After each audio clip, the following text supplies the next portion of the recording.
Memiliki lahan yang cukup luas, lantas dimanfaatkan Gede Komang untuk mengembangkan pertanian dan perkebunan. Berbagai komoditas seperti vanili, durian, cabai hingga kacang panjang kini ditanam di beberapa lahan dengan total luas keseluruhan mencapai 2 hektar lebih. Bukan hanya itu, mantan Kepala Dinas Kebudayaan ini mengembangkan pertanian secara organik. Pupuk dan pestisida yang digunakan untuk tanaman bahkan diracik sendiri. Ditemui pada salah satu lahan pertaniannya di Desa Panji Anom, Gede Komang mengungkapkan, bertani memang menjadi pekerjaannya sejak kecil, sehingga begitu pensiun dari tugasnya di pemerintahan, ia memutuskan untuk kembali ke pertanian. Tanaman, hampir semua pekerjaan saya yang saya kerjakan dari hulu sampai hilir, itu adalah semua pakai organik.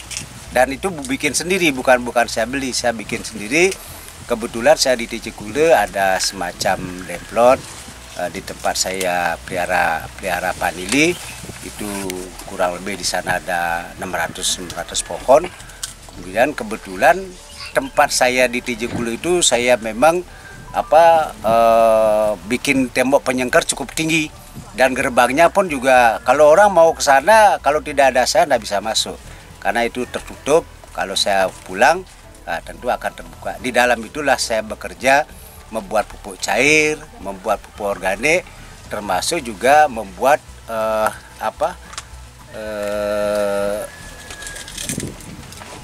istilahnya pestisida tapi organik, itu anti hama tapi organik, semua saya organik. Untuk menggunakan pupuk organik harus diimbangi dengan kesabaran, karena efek dari pupuk organik tentunya akan memakan waktu lebih lama daripada menggunakan pupuk kimia. Namun jika dilakukan dengan rutin, maka hasilnya juga akan memuaskan. Jangan hanya nyemprot sebulan, kalau saya tidak.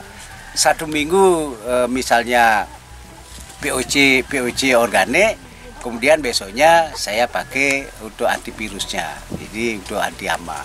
Nah, kemudian di daerah ini saya kemudian ada beberapa lahan, khususnya di daerah Panji Anom ini, saya memang di sini mencoba bikin tanaman kurang lebih 10.000 sampai 11.000 tanaman cabai dengan luas tanah kurang lebih 50 hari. Dan saya memang memperkerjakan teman-teman warga masyarakat yang ada di sekitar ini. Nah, sehingga saya berpikir bagaimana memberdayakan masyarakat yang ada di sekitar saya, sehingga mereka bisa punya, ya katakanlah ada biaya untuk menyambung hidup mereka. Melihat potensi lahannya, Gede Komang memiliki ide untuk mengembangkan tidak hanya pertanian, namun juga agrowisata. Nanti orang-orang kalau datang ke sini ya mungkin masuk, dia jalan di Pematang, bagaimana enaknya dengan anak, dengan cucu orang-orang jalan ke Pematang, kemudian melihat tanaman cabai, karena moto saya adalah karang green. Karang green ini adalah, karang itu adalah tempat, green itu adalah hijau, jadi kalau kita terjemahkan secara luas adalah lahan yang hijau.